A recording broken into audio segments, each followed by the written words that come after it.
ኢሳይያስ 9:6 ላይ የምጠይቀው ጥያቄ ካለ ጠይቅ። እሺ ያው ግዛታቸው ግን ዓለምን ሙሉ ያው አላዳረሰም። ያው እሱን ለማንና ወደ እንትን ዓለምን ሙሉ አላዳረሰም ማለት ምን ማለት ነው?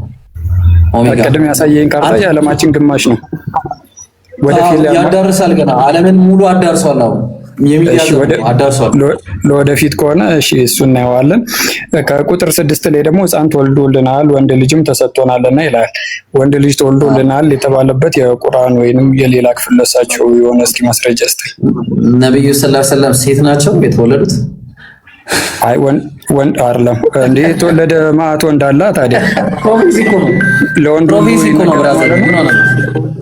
ለወንድ በሙሉ ይነገራል ማለት ነው የትንቢት ቆያ አቤት አይ ከዛ በኋላ የሚሆነው ነው ማለት አንድ ጊዜ ከይቅርታ ጋር አቤት ሄሎ ወአለይኩም ሰላም ላይቭ ላይ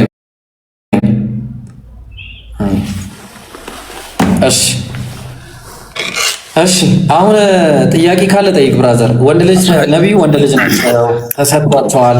እሺ ወንድ ልጅ ናቸው። አይ እንደዛ የተባለበት የቁርአን ክፍል ካለ ብዬ ነበር። እሺ ከሌለ ግን በኢሳይያስ 7:14 ላይ የተነገረው ወንድ ልጅ እንደሆነ ግን ማየት እንችላለን። ኢሳይያስ 7:14 ለነብዩ ሰለላሁ ዐለይሂ ወሰለም ኢሳይያስ 9:6 ላይ ያለው ተብሎ ተጠርቷል። አማኑኤል ተብሎ ተጠርቷል። ምን ማለት ነው አማኑኤል ማለት?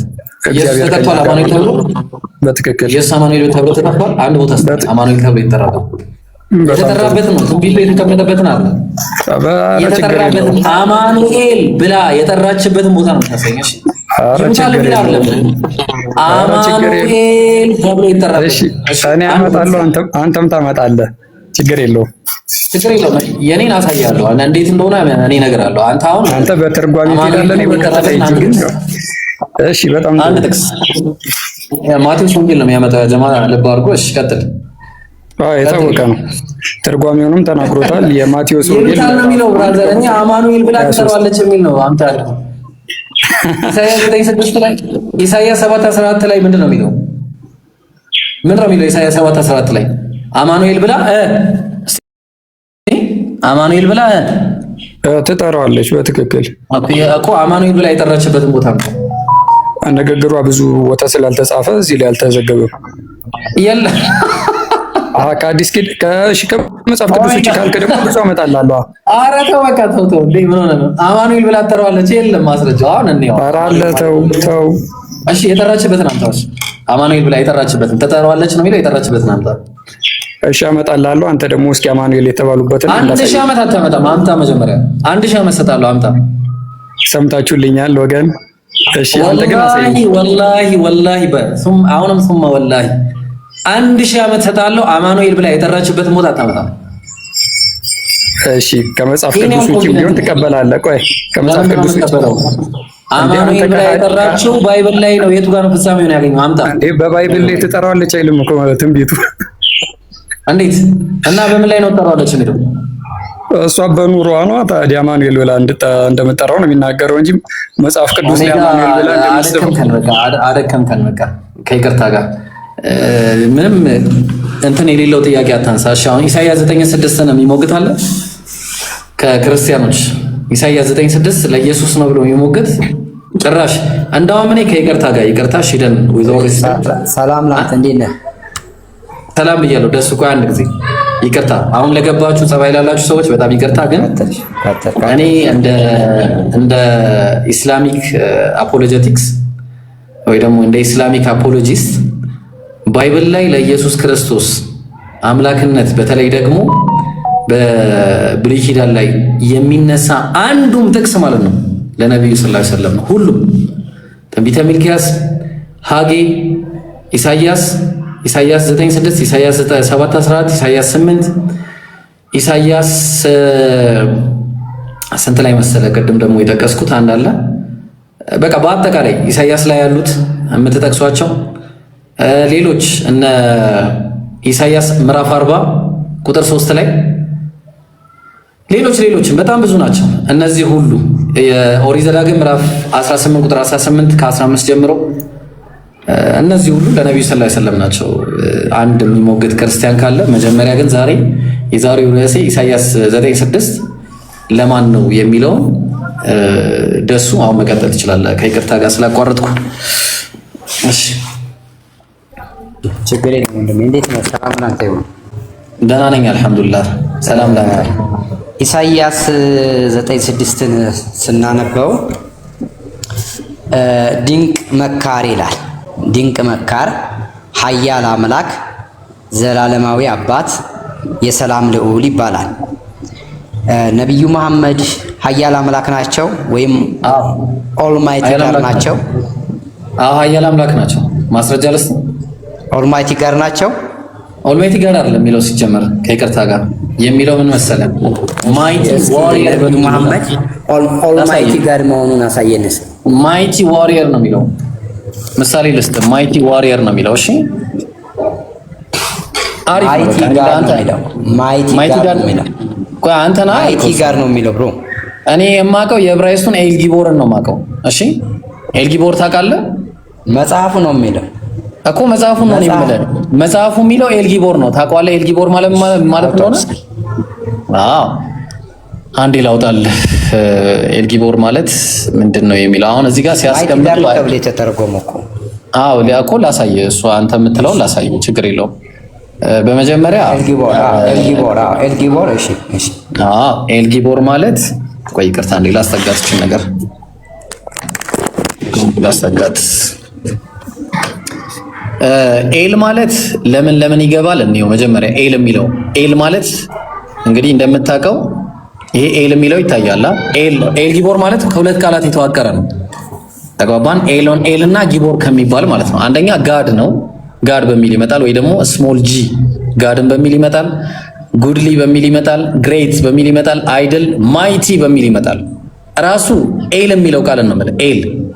ስለዚህ ያዝልኝ፣ ኤል የሚለው ቃል ማይቲ በሚል ይመጣል አንድ። ከዛ ጊቦር የሚለው ደግሞ ምን ይሆናል ይታያል። ጊቦር ማለት ደግሞ ማይቲ ስትሮንግ ዋሪየር ሂሮ በሚል ይመጣል። ስትሮንግ ዋሪየር ሂሮ። ስለዚህ በትንቢተ ሕዝቅኤል ላይ አንድ የተጠቀሰ ጥቅስ አለ። ትንቢተ ሕዝቅኤል ምዕራፍ 32 ምን እያለ ነው? ምን እየሰማኝ አይደለም? ደሱ ሙሉውን ምን እያለ ነው? እሱ እኮ ላሳየህ እኮ እየሰማው ነው። ሙሉውን ተርጉመው እስኪ። ልተረጉምልህ እኮ ነው። መጀመሪያ አንድ ምሳሌ ልስጥ። ትንቢተ ሕዝቅኤል ምዕራፍ 32 ቁጥር 1 ላይ from within the realm of the dead the mighty leaders ይላል። the mighty ምን ይላል? mighty leaders ይላል። ተመልከት፣ mighty leaders ብሎ አስቀምጦታል። ኒው ኢንተርናሽናል ቨርዥን ማለት ነው። ይሄ ከባይብል ሀብ ነው። ደግሞ እነሱ ማናቸው? ኤል ጊቦሪም አለ። ኤል ጊቦሪም ጊቦር ሲሆንና ጊቦሪም ሲሆን፣ ጊቦር ማለት በነጠላ ነው። ጊቦር ኢም ሲጨመርበት ደግሞ ብዙ ዋሪዮሮች ናቸው። ስለዚህ ማይቲ ስትሮንግ አመንገስ ደማይቲ አለ። አየው፣ ስትሮንግ አመንገስ ደማይቲ። ኤል የሚለው አምላክ የሚለውን ስትሮንግ ብሎ አስቀምጦታል። ጊቦር የሚለውን ደግሞ አመንግ ደማይቲ አለ። ስለዚህ ከኃያላኖቹ ምን አለ? ጠንካራ የሆኑት ጠንካራ በሚል ይመጣል አንድ። ሁለተኛ ቀደም እንደነገርኩ ኤል ጊቦር የሚለው ቃል ራሱ በምን ይመጣል?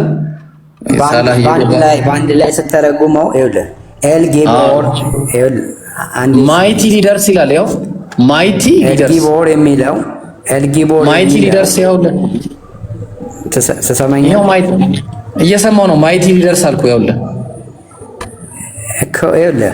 ሁለቱን በአንድ ላይ አሁን ይኸውልህ ቃላትን ነጣጥለ ሳይሆን ማድረግ ያለብህ ቃላቱ ኤል ጊቦር የሚለውን በመጽሐፍ ቅዱስ ውስጥ የሚገኘው የዕብራይስጥ ሐረግ ነው አይደለ? እዚህ የዕብራይስጥ ሐረግ ኤል ጊቦር የሚለው ኃያል አምላክ ወይም አይደለም ኃያል አምላክ ብቻ አይደለም እንደሆነ ኃያል አምላክ ብቻ አይደለም፣ በግልጽ አስቀምጦታል። ማይቲ ሊደርስ በሚል ይመጣል። ማይቲ ሊደርስ አየው፣ ሕዝቅኤል 32:21 ላይ ኤል ጊቦሪም ማይቲ ሊደርስ ማድረግ ስም አይደለ ይሄ እኮ እና ታዲያ እነዚህ አምላክ ናቸው ማለት ነው። እነዚህ መሪዎች ማይቲ ሊደርስ የሚለው አሁን ይሄ ኤል ጊቦሪም ይሄ የት ጋር ሕዝቅኤል 32 ላይ የጠየቀው ላይት ኤል ጊቦር ነው የተጠየቀው እኮ ኤል ጊቦር እኮ የጠየቀው ነው። ያው ኤል ጊቦር እንዴት ነው? አልገባህም? ሕዝቅኤል 33 አልገባህ? ቆይ አንዴ ሺደን ተሳስቻለሁ። ቆይ አንዴ ቆይ ደሱ ይቅርታ አንዴ እስኪ አሁን ተሳስቼ ከሆነ ሺደን እንደ ነገር ስለሚያውቅ ያርመኝ። ኤልጊቦር አይደለም የሚለው ይሄ ሺደን? እሺ አዎ ነው።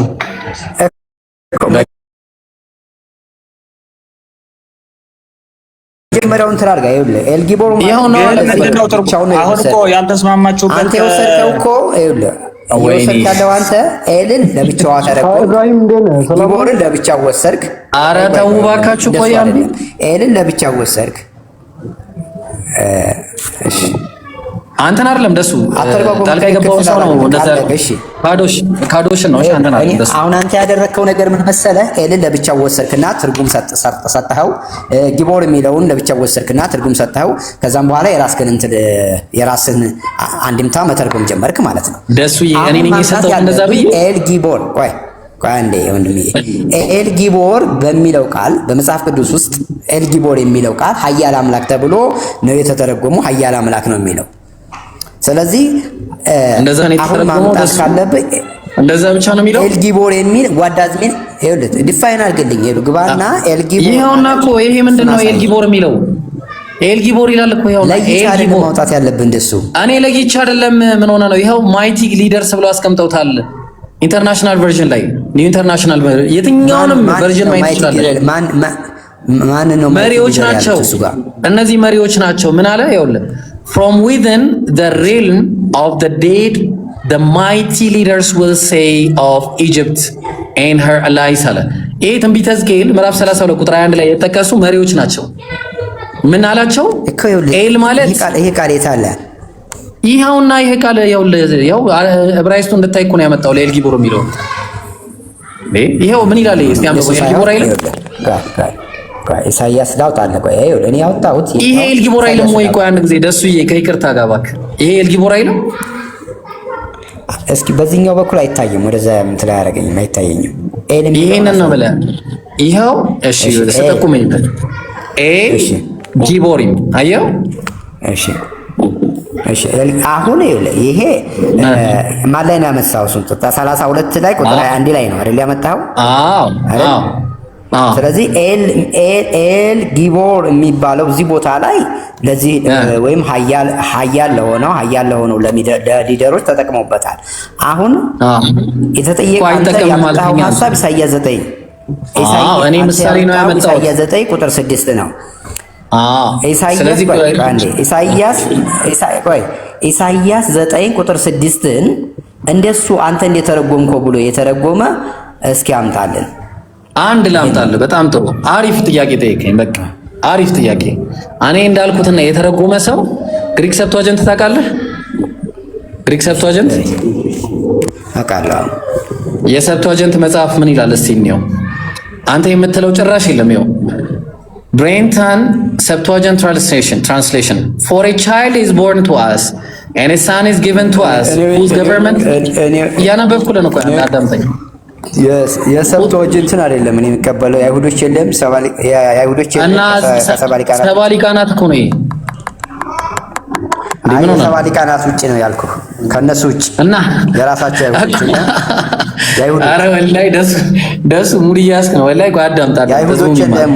የአይሁዶችን አውጣ እንዴ! ይሄ ምንድነው? ሰባ ሊቃናት ማን የተረጎሙት? ሰባ ሊቃናቱ ማን ናቸው? እኛ ከሰባ ሊቃናት ማን ናቸው እነዚህ ሰባ ሊቃናት? ከሰባ ሊቃናት አይደለም ቀበል ከሰባ ሊቃናት አይደለም። ኧረ ቢስሚላሂር ረህማኒር ረሂም። ምን ሆነ ነው እንደዚህ የማይባል ነገር ነው ያልከው? ጭራሽ ምንፍቅና ነው የሰራው። ወላሂ ነው ማለት እኔ ሰባ ሊቃናትን አልቀበልም ያልከው። እንደውም ወደዚህ ዞር ቀጣይ አይሁዶቹ ነው የምቀበለው አልኩህ። እንዴ ሰባ ሊቃናትን አትቀበልም? አዎ ከአይሁዶች ነው የምቀበለው። ቀጥታ ሰባ ሊቃናት ማን ናቸው ታውቃቸዋለህ? በመጀመሪያ አውቃቸዋለሁ። ምን እስቲ ንገረኝ፣ ማን ናቸው? የመጀመሪያውን ወደ ግሪክ የተረጎሙ የመጀመሪያው የብሉይ ኪዳን መጻሕፍትን የተረጎሙ ከተለያየ ዓለማት ውስጥ የነበሩ በተለያየ ስፍራ የነበሩ አይሁድ የነበሩ ሊቃውንት ናቸው። አይሁድ ሊቃውንቶች ናቸው። አመሰግናለሁ። የአይሁድ ሊቃውንቶች ናቸው። ስለዚህ የአይሁድ ሊቃውንቶች ሲተረጉሙት ምን ብለው ነው የተረጉሙት? እሱን ነው እኮ የምናየው። እኔ ከአይሁዶቹ አላመጣሁም። እነዚህ ሰባ ሊቃናት የተባሉት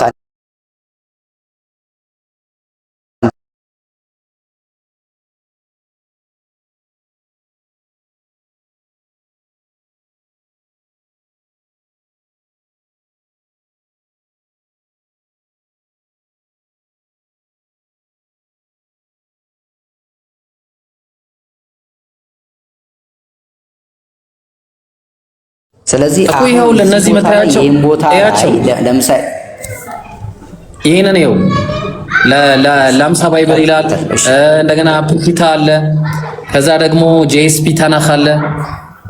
ከዛ ሰብቷጀንት አለ። አሁን እነዚህ ሁሉ አንድ ከመጀመሪያው ስትጀምር እዚህ ላይ ያስቀመጠውን ተመልከት ምን እንደሚል ዘማይቲ ዋን ነው ያስቀመጠው። ችግር የለውም ሂድ። ዘማይቲ ዋን ታያ አንድ ሁለት እንትሎችን እኔ ችግር የለውም ያው ዘማይቲ ዋን እሺ ዘማይቲ ጋር ነው ዘማይቲ ዋን ዘማይቲ ገቨርንመንት ይላል። እሺ አረ እዚህ ጋር ያው ዘማይቲ ዋን ነው የሚለው። እሺ ዘማይቲ ዋን እሺ እሺ እሺ በቃ በአጭሩ ማለት ነው። እኔ አንድ ነገር ልንገር ወዳጄ፣ የመጀመሪያ ይታየኛል ኦርቶዶክስ ሆኖ ሰባ ሊቃናትን አልቀበልም ያለ ለመጀመሪያ ጊዜ አንተን ነው የማውቀው።